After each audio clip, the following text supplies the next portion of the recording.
Welcome back viewers, good healthy morning. हम बात कर रहे हैं जी ब्लड कैंसर पे, स्पेशली बच्चों के ब्लड कैंसर पे। यहाँ एक बड़ी इंपॉर्टेंट चीज़ मुझे पूछनी है सर, आप मुझे कौन बताए, but it's a very general question, is it painful?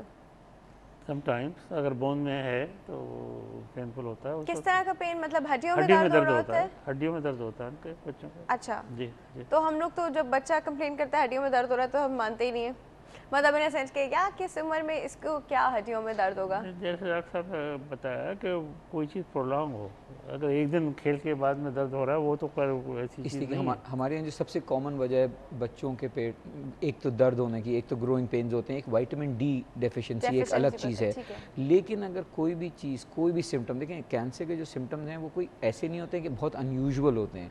Initial stages में बड़े कॉमन से सिम्टम्स होते हैं जिसका बाज़ दफ़ा लोग घर में ही, अगर थोड़ी पढ़ी लिखी माएँ तो 2-4 दिन तो घर में ही पैरासीटामोल दे के ही काम चला लेती है। हाँ, सही। लेकिन अगर कोई रेगुलर सिम्टम्स, बुखार का होना, जिस्म में दर्द होना इधर उधर, या बच्चे का वज़न का कम होना, या चिकत्ते पड़ना, या सर ये ये चीज़ें, एक्यूट में कितना टाइम होता है हमारे पास जो हम लोग ये बेड के सिम्टम ऑब्जर्व करें बच्चे में? Usually if anything is lasting for more than a week, अगर इस तरह के सेटल सिम्टम अच्छा। एक हफ्ते ज़्यादा हैं तो आपके लिए ये बेहतर है कि आप अपने जो भी आपका मालिज है करीब में, मुस्तनद मालिज, उससे मशवरा कर लें। अब ये मुस्तनद मालिज में एक और बात जो अभी डिस्कशन में आई वो ये है कि बाज़ लोग अताई किस्म के लोग भी बैठे हैं जिनके पास हर चीज़ का शर्तिया इलाज है, तो वैसे के पास ना जाएं, बल्कि जो भी आपका मुस्तनद मालिज है उसके पास जाएं, वो एक दफ़ा देख लेगा। और बहुत बेसिक सा एक छोटा सा मामूली सा टेस्ट है जिसके लिए हार्डली 1 सीसी या 2 सीसी ब्लड लेना कंप्लीट पड़ता है। ब्लड पिक्चर, और हाँ, कंप्लीट ब्लड पिक्चर, और वो बहुत एक्सपेंसिव भी नहीं है। उससे आपकी डायग्नोसिस के लिए एक रास्ता या राह मिल जाती है। You get a line and then you can take things from there. सही। अभी जैसा सर आप बता रहे थे कि एक बच्चा बेचारा इसी उसमें पड़ गया शर्तिया इलाज के उसमें, एंड जी जी, पेशेंट ये एक्सपायर्ड। बड़ी अफसोसनाक बात है। ये एक बच्चा हमारे पास आया था आज़ाद कश्मीर से, जब ज़लज़ला आया था। ये बच्चा मलबे में दब गया था। सोचिए ज़लज़ले से बचकर आया बेचारा और यहाँ पर, बाप और ने उसको निकाला, सोशल जो लोग गए थे काम करने उन्होंने निकाला, वो बच गया वो उससे। फिर उसको बुखार होने लगा तो वो फिर वहाँ उनके पास रहने की जगह नहीं, तो उनके रिश्तेदारों ने उसको बच्चे को यहाँ कराची बुला लिया। और यहाँ पे बुखार के लिए जब ये जैसे डॉक्टर साहब ने कहा वो ऑर्डिनरी टेस्ट है वो हुआ, तो पता चला कि उसको ल्यूकीमिया है। लेकिन वो ल्यूकीमिया जो था उसको काफ़ी एडवांस स्टेज में था, उसके गुर्दे इन्वॉल्व हो चुके थे और खून आ रहा था पेशाब में।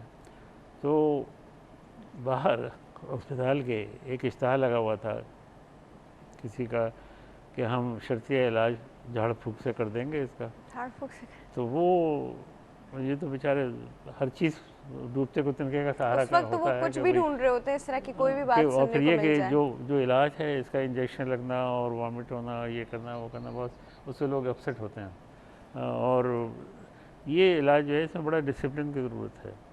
ये आप इसको छोड़ नहीं सकते, इसको जो कुछ है वो कंटिन्यू करना होता है जो बताया गया है। और ये मतलब ये है कि उसमें कोई शॉर्टकट नहीं है कि साहब आज ये दवा ले ली, कल परसों नहीं ले ली, परसों अच्छा ठीक है अब आज शादी है रिश्तेदारों के यहाँ तो आज हम नहीं जाएंगे, एक हफ्ते कहीं और चले गए, हैदराबाद चले गए।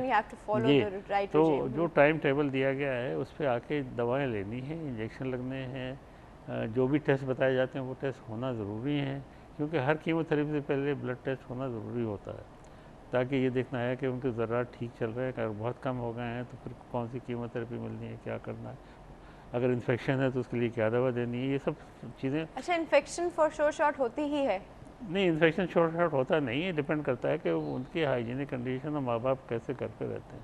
अब वो कच्ची आबादी में रहते हैं, बराबर में नाला बह रहा है, हाँ, दूध जो है वो गंदा आ रहा है, खाना जो है वो ठीक से नहीं पक रहा है, उनको बाकायदा माँ बाप को बताया जाता है कि साहब हाथ धोना सबसे ज़्यादा ज़रूरी है। अस्पताल में भी ये है कि नर्सों को बड़ी सख्त ट्रेनिंग की ज़रूरत होती है कि भाई आप जब भी मरीज़ को छूने जाएँ तो अपना हाथ धो लें, या केमिकल है वो लगा लें, या दस्ताने पहन लें, उसके बगैर आप बच्चे को नहीं छुएंगे, और छूने के बाद फिर हाथ धोएं। तो अच्छा, वो उसके बाद ऐसे ही माँ बाप को बताया जाता है, बाप तो खैर नहीं अटेंड करते, माँ ही करती हैं कि भाई घर पे आप खाना पकाएंगे तो होगा, दूध उबला हो, पानी साफ़ होना चाहिए, सब साबुन होना चाहिए हाथ धोने के लिए घर पे। उसके बावजूद जो इन्फेक्शन रेट है बहुत हाई है, वो ख़ास तौर से उन इलाकों में कि जो कच्चे आबादी में उधर रहते हैं या तो गाँव उनको में भी कोई रहते आइसोलेशन में रख देते हैं। हैं? नहीं, अस्पताल में तो आइसोलेशन में है, ये तो घर जाने के बाद इन्फेक्शन होते हैं।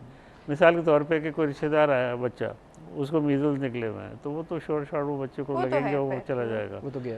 तो इसी तरह और किसी को निमोनिया है या खांसी तो है, अस्पताल के वायरस अपने जो इन्फेक्शन। रहते हैं नोज़ोकोमियल के हाँ अभी क्या नहीं, कहते हैं उनको, यहाँ we get it यहाँ from असल the में hospital। ये जो होता है कि MDR भाई जाके घर पे पूछना बच्चे को बीमार है। हो गया तो पूरा ख़ानदान चला जाता है उसके घर में। अब अच्छा ये नहीं जी। पता किसी को इन्फेक्शन है कि नहीं डॉक्टर है। साहब एक कॉल हमारे पास मौजूद है, बहुत देर से होल्ड पे हो, अटेंड कर लेते हैं जी। अस्सलाम वालेकुम। जी वालेकुम सलाम, फातिमा मेरा नाम है, कराची से बोल रही हूँ। जी फातिमा, गुड हेल्दी मॉर्निंग। जी मैं डॉक्टर ताहिर से ये पूछना चाहूँगी कि अगर एक बच्चे की एज अराउंड 2.5 साल कह रहे हैं आप है, और अगर उसकी सीबीसी में ल्यूकोसाइट्स की काउंट ज़्यादा आ रही है, से अराउंड 13,000, उसमें लिम्फोसाइट्स थोड़े ज़्यादा हैं, न्यूट्रोफिल कम है, और साथ में अगर प्लेटलेट काउंट हाई है यानी 5 लाख से प्लस जा रहा है, तो क्या ये किसी सीरियस डिजीज की इंडिकेशन है? मुझे ये मालूम करना था। ये एक टेस्ट की रिपोर्ट बता रही हैं कि आपने जी हाँ, कंसेक्यूटिवली 3 कराए जी हैं? हाँ, सिर्फ ये एक टेस्ट की सिर्फ ब्लड पे के बच्चे को मुस्तकिल फीवर और इस तरह के क्रॉनिक सिम्टम्स हाँ, रहते नहीं, हैं, इसमें क्रॉनिक इन्फेक्शन रहता है, तो इस वजह से उसमें ये टेस्ट अभी बेसिक कराने पे ये फाइंडिंग्स आई हैं, तो इसके लिए किससे कंसल्ट करना चाहिए, और ये कितनी सीरियस है ये चीज़ के प्लेटलेट्स कम का तो हमें बहुत पता है कि किन किन कंडीशंस में होता है, लेकिन इतने छोटे लेकिन ये बच्चे में प्लेटलेट्स ज़्यादा हैं। हाई नहीं, है। इसमें और आप साथ डॉक्टर में- साहब क्या पूछना चाह रहे इसमें हैं? ये बता दीजिए कि वाइट सेल काउंट कितने बताए आपने?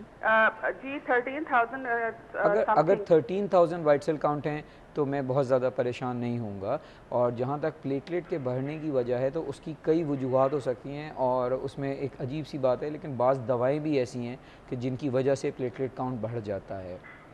हाँ जी, मसलन कोई सेफेलोस्पोरिन antibiotics कैन ऐसी हैं मेक यू जिनसे ये गो बढ़ जाता है। Platelet go up. सेफेलोस्पोरिन्स करके कोई एंटीबायोटिक वो ले रहे होंगे उसमें? उससे भी बढ़ जाता है। इसमें सबसे अच्छी बात ये कोई होगी भी कि इसको generation, इसको जो है यूजुअली 3rd जनरेशन, इसमें सबसे अच्छी बात ये होगी कि एक तो नंबर 1 इस बच्चे को किसी मुस्तनद मालिज को देखना चाहिए। देखें, एक बात याद रखें कि हम लोग रिपोर्टों का इलाज नहीं करते, हम लोग मरीज़ों का इलाज करते हैं। This is should be very clear. Exactly. आजकल एक ये भी रिवाज चल गया है कि डॉक्टर साहब 15-20 टेस्ट करा के किसी एक टेस्ट का इलाज करने लगते हैं, तो उसमें मरीज़ का इलाज करना जो है वो ज़्यादा अहम होता है।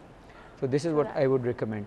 और उसके बाद मेरे पास अगर इस तरह के बच्चे आते हैं तो usually you repeat their blood test in a week और 10 डेज़ टाइम, और फिर आप देखते हैं कि किस डायरेक्शन में जा रहे हैं, and then you take things from there. ठीक है, चलिए जी, thank you so much for your call, thank you so much. Doctor साहब अब एक बात, डॉक्टर साहब भी इन्फेक्शंस का बता रहे थे, वो बच्चे तो बहुत प्रोन होते हैं इन्फेक्शंस के लिए, कहीं से भी हल्का सा भी कुछ हो तो उन्हें हो। क्या रीजंस हैं ब्लड कैंसर होने के? Is it related to our hygiene?